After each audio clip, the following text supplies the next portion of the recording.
All right, so today we're going to have a look at topic 1, which is mathematical induction. So mathematical induction, this is quite a short topic for us. So what we have to do, and the descriptor of this topic, is understand the nature of inductive proof, including the initial statement and the inductive step. So we're going to have a look at all of those things. Like I said, it's short, it's just one descriptor, but because there's so many different types of examples, we'll have a look at a few of those. See what we can apply. So just quickly, this is a very, I've written process ... because this is a very simplified version of the process. Basically for induction, if P1 is true, so for the first one, if the first term is true, and for all K, PK is true implies PK plus 1 is true.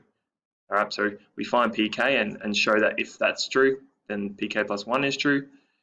Then P of N, so the general term, is true for all positive integers. Often this is used to describe a domino. So if what we do is if we've got a stack of dominoes lined up, we've got all of them lined up, they keep going forever, and we've got some down here as well. The way induction works, might have some more later, is we'll call this one P1. That's our first domino. So if we can prove that like this one will fall if this one's true, later on we find some PK, so it could be any general term, and PK plus 1. So if we find PK and we work out PK plus 1 falls if PK is true, then by induction we can say that it's true for all, so all of these things will fall.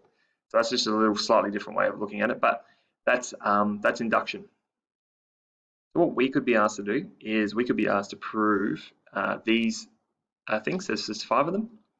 So we could be asked to prove divisibility results. So is one thing divisible by another thing?